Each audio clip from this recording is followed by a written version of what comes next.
welcome to Health Hope. My name is Joan Warner and I'm your host. I have with me today Helen Headley Hawk. Helen served 12 years as a Tennessee Victims Advocate for Children. So Helen, why did you develop an etiquette program for the public schools? Because in serving as the Tennessee Victims Advocate for Children, and I also served 2 years on the Foster Care Review Board for Department of Children's Services, I saw that these were skills that were lacking in these children. Many of the children came from family situations that were, less than desirable, where there was violence and or the poverty level, etc. And the children just did not have those skills, those social skills. Social skills are the great equalizer. If you know how to handle yourself, if you know how to have good conversations and good people skills, then you have a greater life outcome or a greater successful life outcome. So what I did is after those 12 years, I started researching and I found a correlation, and I started studying statistics as well. But I found this book that had the correlation between manners and violence. And the name of that book would be? The name of that book is Manners and Violence by Ignacio Gotts. And his argument was, the summation of that book, was that it should be taught in the home. However, in today's society, and as it progressed over time, people became less and less civil to each other. And so at least if it were taught in the school, these children would hear it, get it, be exposed to it somewhere. Schools are where children socialize the most. So they could be watched, observed, and it could be carried out and enforced in schools. So having found that book, and I believe in that argument he sets forth, and with the issues and the problems, then I researched the statistics, and they are alarming. They are alarming. Again, I always bring things with me, and I'm not going to, I have so many statistics here on the influences of violence in society. The rate of violence, because it just talks about how rude are we in society.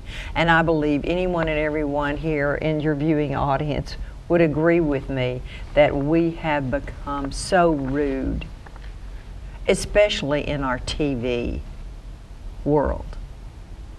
We are so rude. You seldom find, you would never find another June Cleaver. You would never find that, where people were really considerate of each other. And in etiquette, those are the rules of how to behave. Good social skills, good manners. And the golden rule in the Bible really sets forth good manners. Treat others the way you want to be treated. In our program, it is treat others the way you want to be treated, whether you like them or not. And that is extremely important. You don't have to like someone or like their behavior, but it's about you and your conduct, the rules of behavior. Being respectful. Absolutely.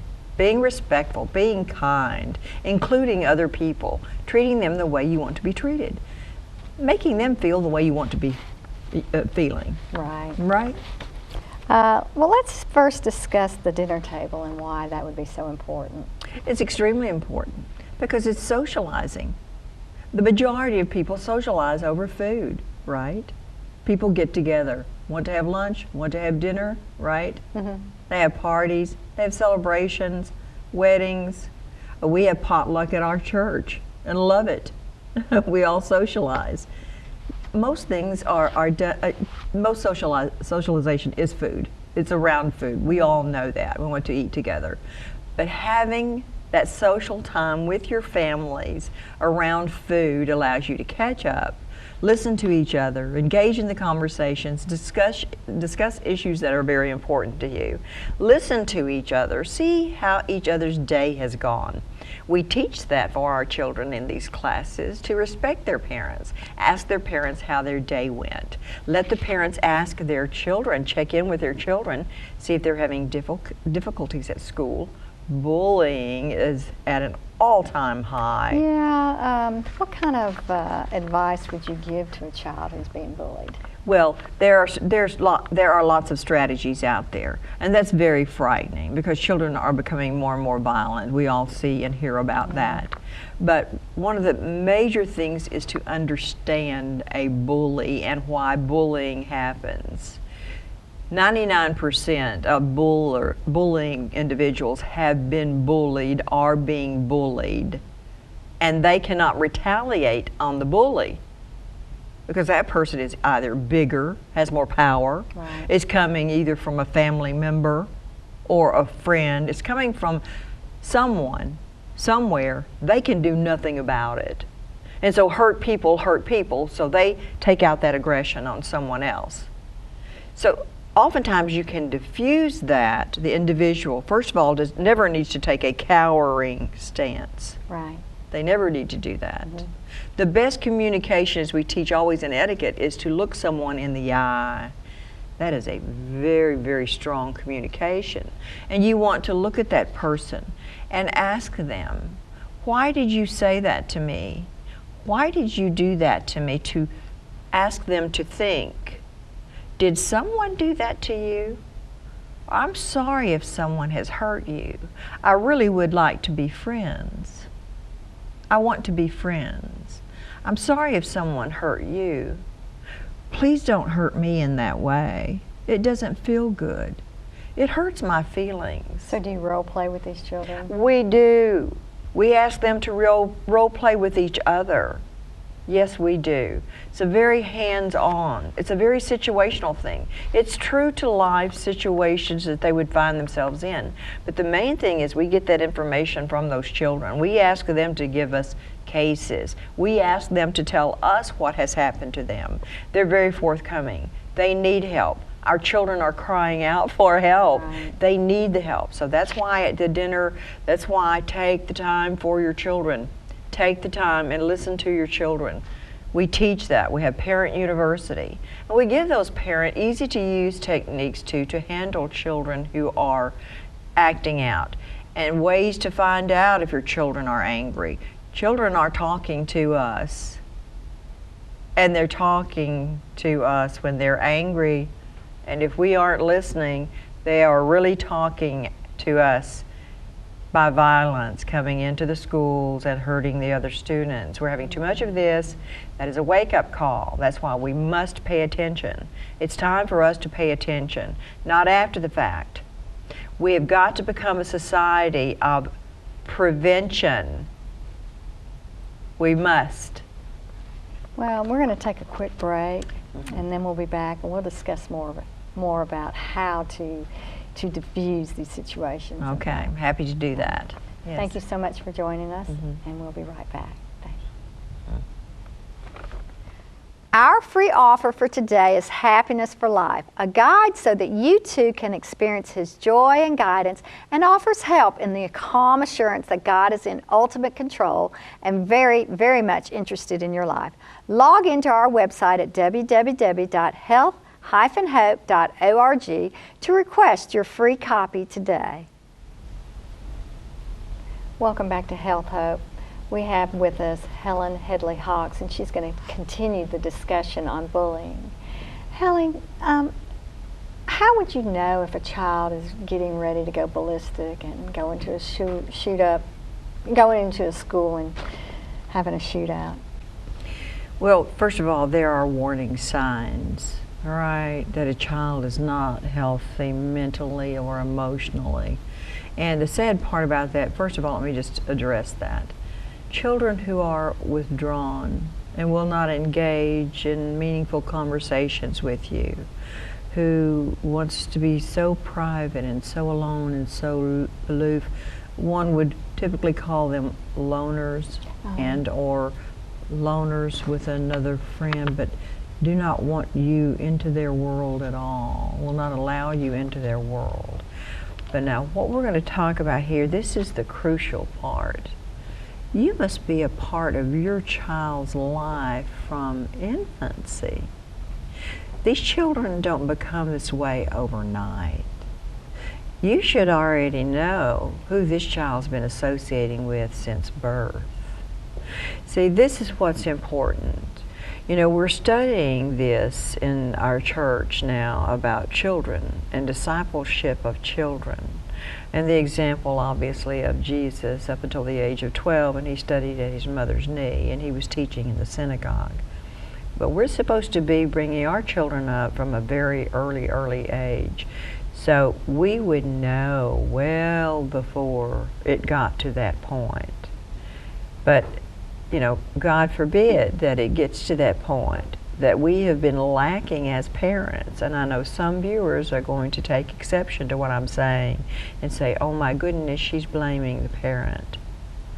But I can tell you that if you have been involved with your child early on, and even if you and the parent are estranged, etc., and that child has been influenced by the other parent in a very poor, negative way, it's proven statistically that if one person is engaged with a child so that that child feels safe and protected, and if that child gets into situations where they are influenced by negativity and from other children and other scenes, if that child knows that they can talk to you, a parent, without being shamed, blamed, or anything else, and they know they can come to you with anything, and you will not do that to them, and they feel safe, the chances are so small that they would ever develop into a person, as you just mentioned,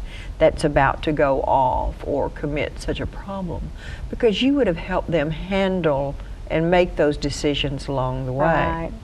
And you would be monitoring their friends. Absolutely, you would be. And what their activities were. What they're seeing on TV, what they're doing on the computers and taking calls. What kind of games? Are they violent computer games? Absolutely. Parents have the right to monitor their children. Mm-hmm.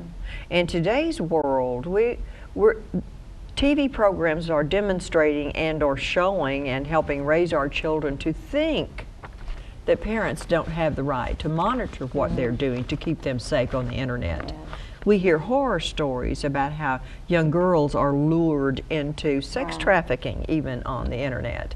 So yes, you as a parent have the right to guard and protect your children. So yes, if you are an active parent involved with your children, we wouldn't get to that, but that's a very good question. The program that you developed, could you discuss the curriculum? Yes, it deals with all things etiquette, all the way from that eye contact with individuals so you can have a meaningful conversation, know how to introduce yourself to someone so that you feel comfortable when you walk into a room, walk into a new school, meet new people. You want to smile. That smile is a very inexpensive way to change your looks. It is hard to look unattractive with a smile on your face. Wouldn't you agree? Yeah. So that curriculum is all about learning to have that self-confidence. Okay, introducing yourself, introductions, remembering names, engaging in conversation, asking the right questions. We know how awkward it is for young people to start dating and asking for a date and feeling rejected and or just knowing what to say during conversations. So all of those introductions and self-esteem building classes, okay?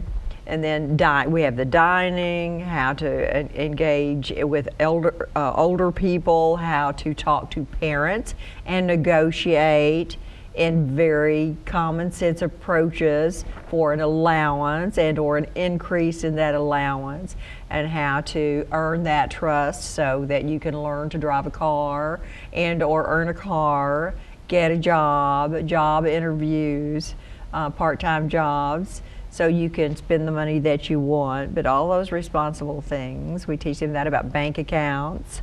So the curriculum is of life skills, social skills, as I said, that are the great equalizer. They are fun classes, very fun classes. Children do not want to get into trouble. They want to be praised. They want to know what to do. Children are little sponges, and they want to do what grown-ups do. So what does that mean? That means that parents must have good social skills Right. and good etiquette skills, good dining skills. They must learn to model for their children. So this is a program that they have homework, and so they must take that homework home to the parents. So even if the parents weren't raised with social skills that could be better, could be enhanced, I wasn't raised with the social skills that I learned as I did what my mother said and listen, learn, and watch successful people and see how they act, behave, and speak. I have a country twang that you would not recognize at times, still pops up from time to time. But they take these things home to their parents, and they have homework to bring back. They take home the outlines of just regular dining, like a breakfast setting, and then a three-course setting. So they graduate up with these place settings. They take them home. They have to set the that's table and become very involved so that it starts becoming a part of their regular life. And this pilot, you developed it for a school, right? We did the pilot program in Cheatham County. Oh, they were wonderful. They opened their arms to us.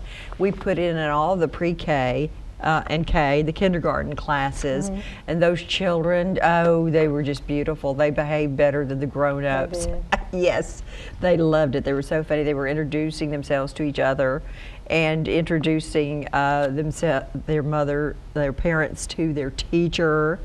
Oh, they learned so quickly. You would not believe how children that young know how to spear their food with their left hand and cut with the right and dine continental European style instead of the American zigzag. How about that? Oh, that's great. At that age, it is incredible. Little children learn those manners at that age, and then it's just like riding a bicycle. They have good manners the remainder of their life. How was the pilot received in the school? It's excellent, and the pilot was done in the alternative school with children who were getting into trouble. They excelled. Their graduation was at Antonio's of Nashville restaurant. Oh, nice. And again, their skills were better than the grown-ups. That's amazing. That they were dressed so beautifully, because we cover that in the courses as well. How to dress, how to do makeup and hair, skincare, again, when we talk about eating, you know, how to eat the right foods. Well, when we come back from our break, maybe we'll discuss graciousness. Oh yes, that's a good topic. Stay tuned, and when we come back, our last segment will be on graciousness. Today's free offer is on alcohol. In today's society, there's much confusion on to whether or not alcohol is good for your body. For more information, contact www.health-hope.org. Welcome back to Health Hope. I have with us Helen Headley Hawks, and we are going to continue discussing graciousness. So Helen, would you like to give us the definition of graciousness? Happy to. When one is gracious, they help others feel comfortable. That's the definition of being gracious, is helping others feel comfortable. I can give you examples of that. Let's say you're at a dinner, all right? A 5-course, 7-course, or a dinner, and you have a place setting for 5-course.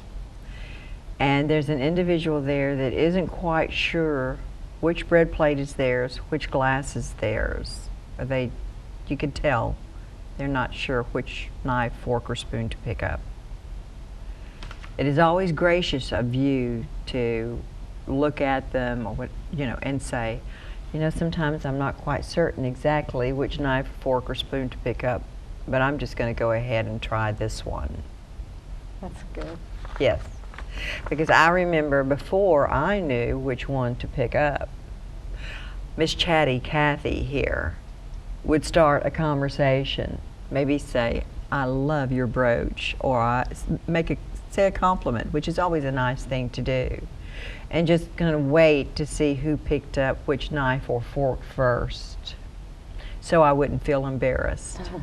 Okay? Good So choice. see, I knew what it was like because being one of 11 children growing up in Arkansas, I literally had holes in the bottom of my shoes when I went to school. And I remember how sad that was. So I can really relate to these children. That's the reason that I helped develop these programs. That's the reason I became the Tennessee Victims Advocate for Children. I could relate to these children in such a big way. Right. And so graciousness is helping others feel comfortable, make them feel relaxed, help them in awkward situations when you feel that they are uncomfortable or not relaxed. Help them feel at ease. Help them feel good and comfortable in any situation. So that is graciousness. All right, now we're going to go and move forward to things we shouldn't say. And when we do, can you take them back?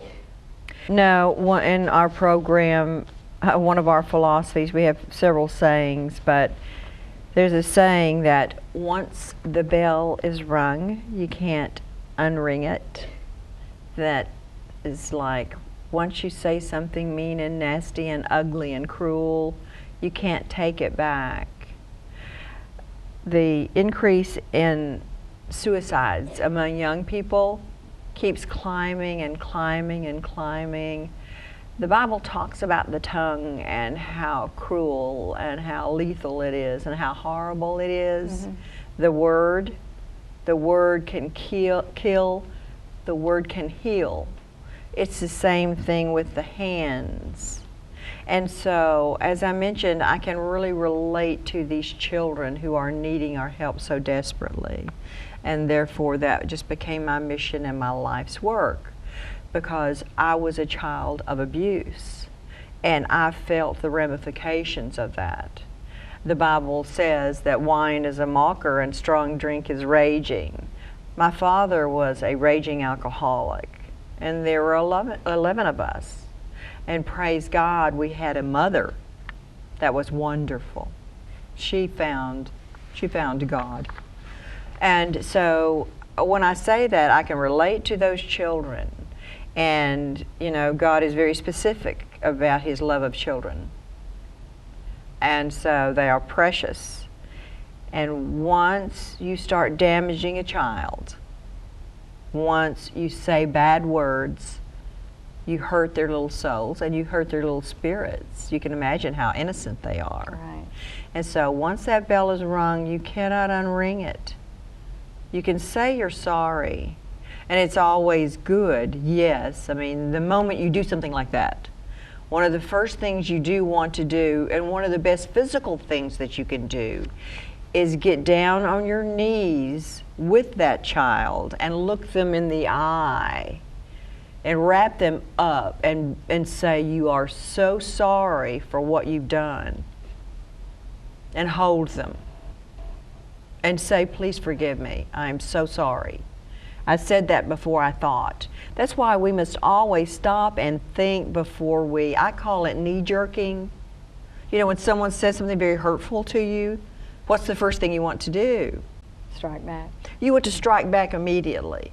And there we go. We start saying those mean and hurtful things to each other.